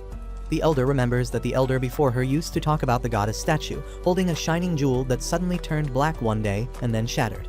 She also remembers that the guardian beast talked about the cave receiving a unique mana from another place, and thinks that something really strange is going on here that created the monsters. She decides to seal the shrine with her magic to ensure that the strange mana doesn't reach it, and no more monsters are spawned. With their mission accomplished, the boys head back to the town of Loon. On the way, they talk about how it has been almost 300 days since they became adventurers, and that means they will soon be kicked out of the dorms. Nils and Ito have already been planning for that day, and they ask Ammon and Ryou to join them once they rent out a house to live in. Ammon immediately jumps on the offer, but Ryou tells them that he needs some time to come up with an answer because he has other factors to consider. Soon after that, they return to the city and it is time for Ryou to take up the compulsory escort job. Coincidentally, all of his roommates are also escorting the same merchant to the city of Whitnash. Ryou is happy to travel with them, and he learns from Nils that they have formed a party named Room Number 10 because his smooth brain couldn't think of anything better. Ito and Ammon have already accepted that cringe name as their fate, and Ryou doesn't really have an interest in that either. He starts talking with his friends about the long duration of their stay in Whitnash, and they tell him that their client is actually going to take part in the Open Port Festival that is held in Whitnash every 5 years. Ryou is really excited to hear about the festival, and his friends tell him that there will be many things to explore there. Soon after that, their group reaches Whitnash, and their client leads them to the inn they will all be staying at. He tells all the guards that they are free to enjoy the festival for the next 10 days, and they will head back to Lune after that. As soon as the briefing is done, Ryou and Nils race towards the food stalls, and the other two boys reluctantly follow them. They enjoy the delicious street food of Whitnash, most of which seems inspired from the food of Earth. The next day, a huge line of guests appears outside the gates of Whitnash, but because one important guest is having issues with his papers, everyone else has to wait for their turn. One of the waiting guests includes Oscar, the greatest wizard of the Debuhi Empire. He is a bit pissed at the delay already, but then his assistant asks him if he knows the reason the Emperor sent them here. Oscar is not sure about it, but he has a theory that the Emperor sent him as well as his youngest daughter, Princess Fiona, so that he could handle some nasty business without letting her know about it. The assistant understands Oscar's logic, because the Emperor is a doting parent for Fiona. She is a genius when it comes to magic and is already the commander of the court mages, and the Emperor doesn't want to show his dark and ruthless side to her. Oscar believes that the Emperor probably wants to wipe out some nobles who are trying to rebel against him, but he has no proof for that theory. However, he says that it does not matter, because his duty is just to guard Fiona from danger. Later that night, a party is organized for the nobles visiting Whitnash, and Fiona attends it along with her elder brother Conrad. While Conrad socializes with the guests and handles the diplomacy, he notices that his sister is tired, and he tells her to get some rest. Fiona gladly takes the chance to go to her room and plop on the bed, because she would rather be training with her troops instead of attending a party like this.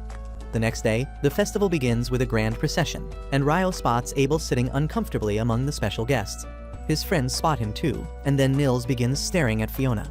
Ito tells him that she is a princess who is way out of his league, and he should stick with the receptionist at the guild for now. Just then, Lin and other members of Abel's party arrive there, and Ryou asks them what is Abel doing among the VIPs. Lihia tells him that Abel is here as the representative of their guildmaster, who is going to arrive here the next day. Just then, Lin notices a thick-wind magic barrier protecting the special guests, and Ito is curious about it because he thought that it would just be a normal magic barrier. Lin tells him that she has heard stories about a treasure passed down the family of the Lord of Whitnash that can create a wind barrier, and she believes that the stories are actually true. Ryou is really excited to hear about a treasure that can cast magic, but Lin tells him that it is highly inefficient, so they only use it for special occasions like this. Lihia agrees, saying that protecting the high-ranking nobles and royals from different kingdoms is worth the cost, and Ryou wishes that nothing bad happens during the festival. With that, Lin turns her attention to Fiona, saying that if the commander of Debuhi's magic forces is here, her lieutenant must be here as well. Ryou is curious about this guy, and the girls begin telling him about the legends surrounding the famous Inferno magician. He is said to have burnt 1,000 soldiers with a single spell and one-shotted a wyvern among his other feats. Lihia says that they don't know how much of the rumors is true, but she doesn't want anything to do with such a dangerous man. With that, Abel's party leaves on their way, and Nils tells Ryou that should also explore the festival. Ryou agrees, but just as he is turning around, Oscar passes by right next to him. They immediately get away from each other to avoid a collision, and politely apologize to each other.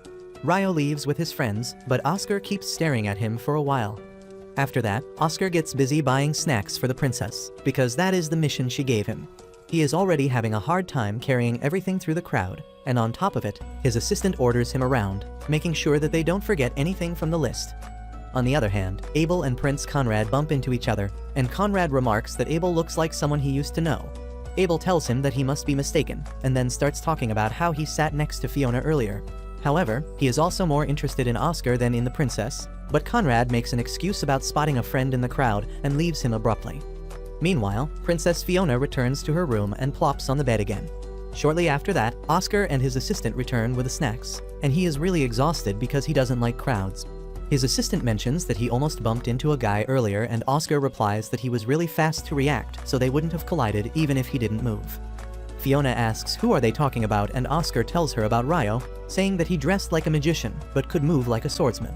Anyway, he serves as Fiona's walking microwave oven and heats up the snacks for her. She is really happy about that and thanks him, calling him her teacher, but Oscar is not really comfortable with that. The next day, Ryou and his friends enjoy an archery competition, and Ammon and Ito register as participants. They try to hit targets floating over the sea, but fail to hit anything, and Ryou asks Nils if he isn't going to try it out. Nils proudly tells him that he has never touched a bow in his life. Just then Abel arrives there and starts laughing because he was also just like Nils back in the day. Ryou uses this chance to push Abel to take part in the competition, and despite not being in the mood to do so, Abel manages to hit bullseye on the farther target.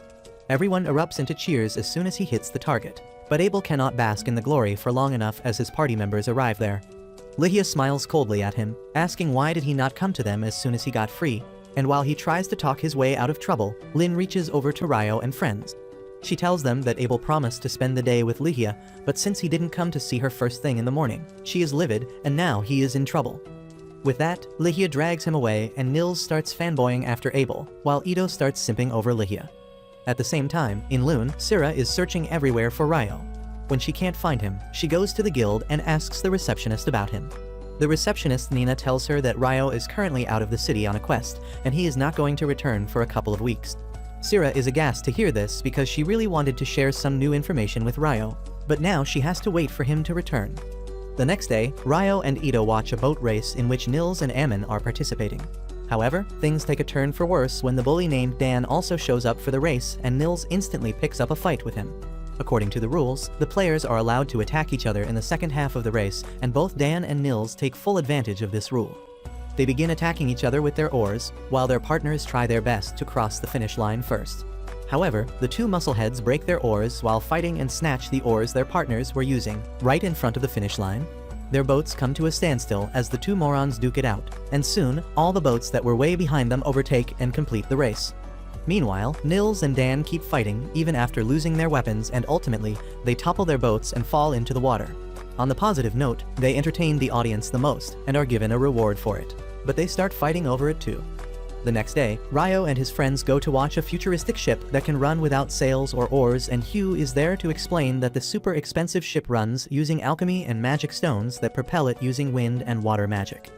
After that, they head to a weapon shop, and Ito begins to look at some crossbows because he wants to add to the combat strength of their party.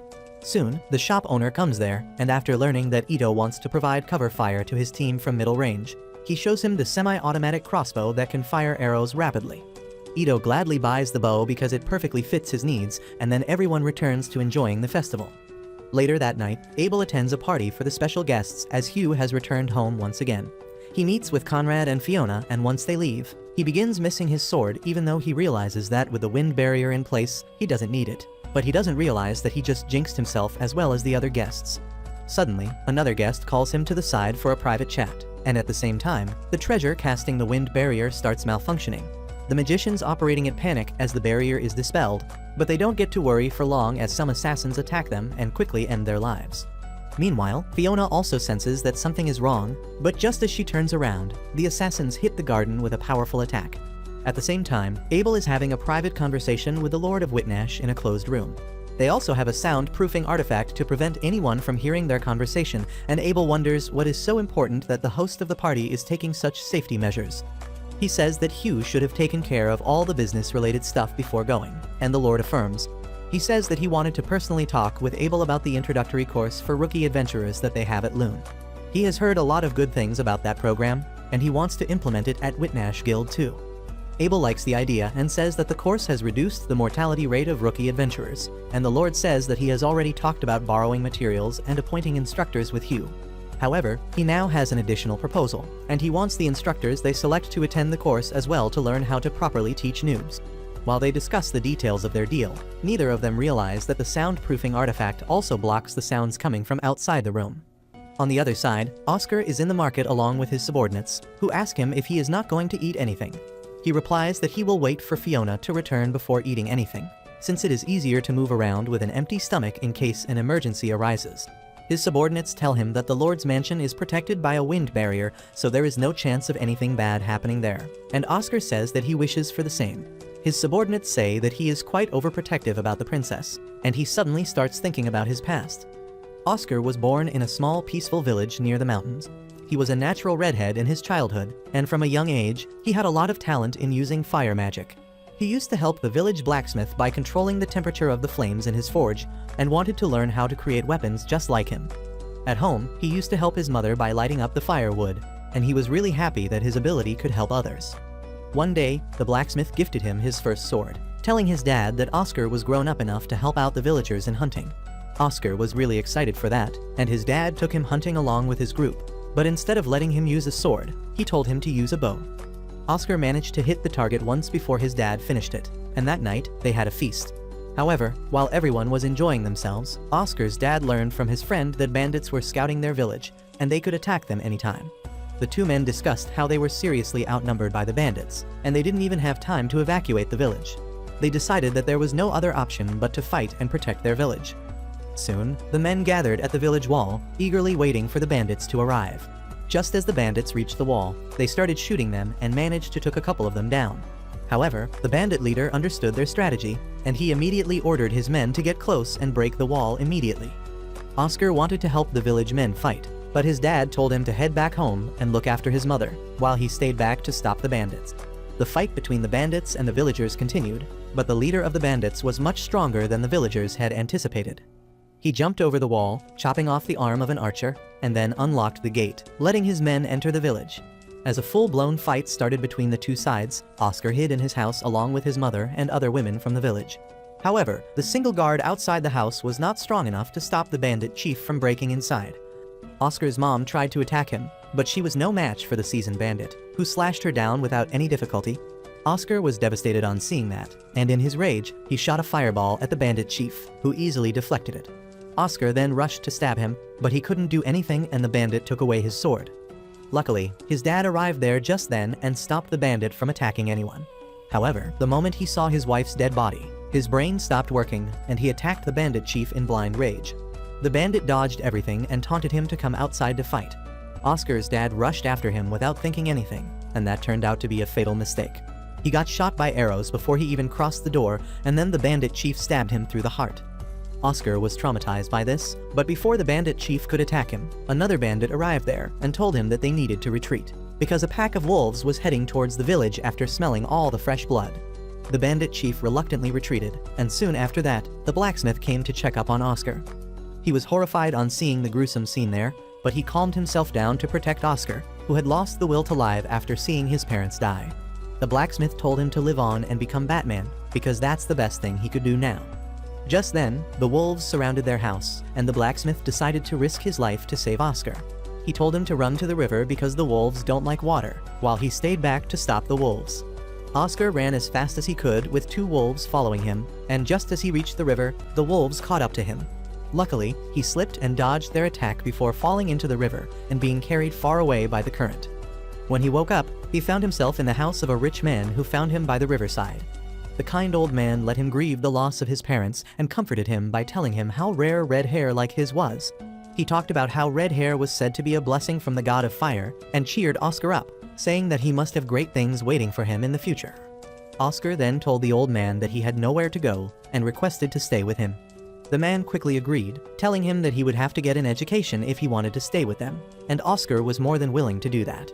He also requested the old man to teach him how to use a sword because he wanted to grow stronger. But just a couple years later, his second chance at life also ended in tragedy. As he returned home one night, Oscar found the mansion on fire, and inside, a bandit had killed everyone in the old man's family.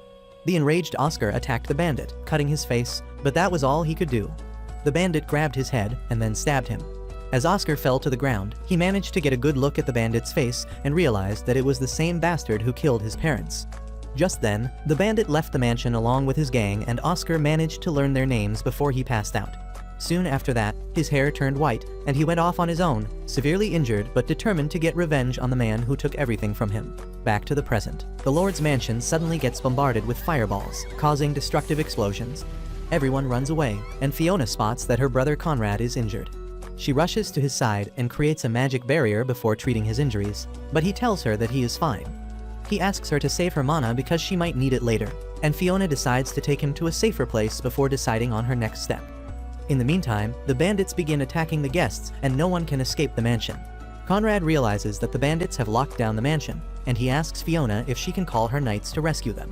Fiona replies that she can send them a signal, but it will give their position away to the attackers. Conrad tells her that it is a risk they must take, and Fiona immediately launches a beacon spell into the sky. As soon as Oscar and others see the beacon, they rush to the mansion. Meanwhile, at the mansion, the attackers spot Conrad and Fiona, and they immediately call for backup. Conrad realizes that they are the real targets of the attackers, and he tells Fiona that they need to kill all the attackers because that is the only way they can survive. The attackers charge at them, and Conrad uses earth magic to take down a few of them. Fiona hunts the remaining ones with her fire magic, but just then, Conrad hears someone chanting a powerful spell. He tells Fiona to use the ultimate defensive spell, and she manages to activate the spell just in time as the enemy magician uses Bullet Rain, which is one of the highest ranked offensive spells. Her barrier manages to protect them both, but Fiona is exhausted now. However, the enemy still has mana, and he begins casting another high-level spell that combines earth and fire magic. Conrad can hear the spell clearly, but he can't understand what it does. But as Fiona pays attention, she figures out what kind of spell it is. She notices the ground under Conrad's feet heating and wobbling, and she pushes him away, right as the enemy casts the volcano spell, sending her flying in the air with a powerful explosion. Just then, Oscar and his team reach the garden. As he sees Fiona tossed up in the air, all his past trauma floods his mind. Fiona notices him too, and she asks him to take care of her brother. Oscar loses his cool and tells his subordinates to protect Conrad, while he rushes to save the princess. At the same time, Nils and others are waiting for Ryou at the beach to begin their party, when they see the fire pillar erupting over the mansion. They look at it closely, and Nils spots a person falling out of the sky. He immediately rushes ahead and manages to catch Fiona in time. Ammon reaches him too, and as the two of them recognize the princess, Ito tells them that they are in danger. Two of the attackers have made it all the way here, and they rush towards Fiona to finish the job. Ammon dashes towards them, holding them back, and Ito blocks their attacks with his barrier before pulling out his semi-automatic and taking down one of the attackers. Ammon easily cuts down the second attacker while he is distracted, and then the two boys reunite with Nils. They realize that something big and terrible is happening at the mansion if there are people targeting the princess, and decide to find a safe place to hide her. Just then, Oscar also arrives there, and as he sees Fiona with some strange guys, he assumes that they are the attackers. Ammon and others have the same misunderstanding, and they get ready to protect the princess from Oscar. But that's where this video ends. Remember to like and subscribe to the channel. Thanks for watching, and I'll see you next time.